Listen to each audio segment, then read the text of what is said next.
as a black male in this world, okay? And conversations that I've had with my brothers and sisters in the black community. And I want you guys to empathize with it and hear me on it. So when I hear what Kyrie Irving has to go through in order to be reinstated, I'm appalled. I'm appalled.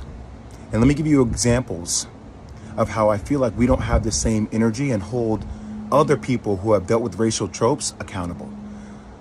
So when Sarah Silverman does blackface, or when Don Imus says nappy-headed hose, or when Howard Stern calls somebody the N-word in the skit, or when Brett Favre takes money from the state of Mississippi, we don't ask them to get sensitivity training. We don't ask them to donate $500,000. We don't ask them to meet with the Black National Caucus. They apologize, and then you know what? The rest of the world moves on. But what I feel like is happening here, and that's how in the black community, like we've been told that's how the process works, right?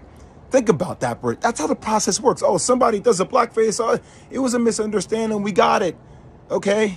You know, is that person really racist? Probably not. Was it ignorant? Probably so. Okay. We understand it. We move forward. We don't like it. We would love to hold them accountable. But society and having a lot of black people in positions of power, we don't have the governability to do that. But what we feel like happens with Kyrie is even after an apology, it's not enough. We feel like there needs to be more. And a lot of people I've spoken to over the last couple of days talk about this thing. Older mentors of mine talk about buck breaking. So we talk about tropes. This is something that we feel like in the black community that happened way back in the day, where if there was a slave that was defiant, right, he got broken in front of everybody in order to show that he was not in a position of power. And that at the end of the day, he had to do what he was told to do because that's what was mandated of him. And there's a bigger situation going on. What's happening with Kyrie Irving? If the Nets don't want him to be there, just say you don't want him to be there. But we should hold everybody accountable, even owners of teams accountable with things that are happening in other countries, i.e. China and Uyghurs and the Muslim genocide that is occurring, that we hear Enes Kanter talk about. But we don't keep the same energy for everybody. We pick and choose what conversational points we want to make more polarizing. And I might lose my job. I might lose deal opportunities in the future for speaking out about even the platforms that continue to promote and profit a movie that is considered anti-Semitic to billions of people. They don't have to be accountable. Who is accountable? But we're going to put everything on the shoulders of Kyrie Irving, who, even though he said, I cannot be anti-Semitic because if I know where I came from, stating that he's one of the 4 lost tribes.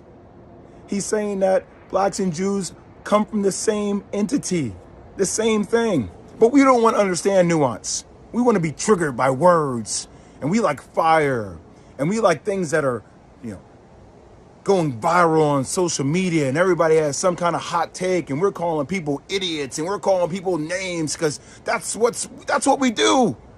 We just destroy each other. I ain't gonna destroy each other, man. I'm not gonna do that. Is Kyrie Irving anti-Semitic? Hell no. Could he have gone about it maybe a different way? That's what I would have advised him to do. But I'm not going to let you guys sit out here and make this dude out to be like he is a villain, like he is a bad person. He is looking to explore his heritage. Now, you can crucify me if you want. I don't give a damn anymore. It's time for people to start speaking out with nuance and speaking out on the principles they stand for. That's all I'll say.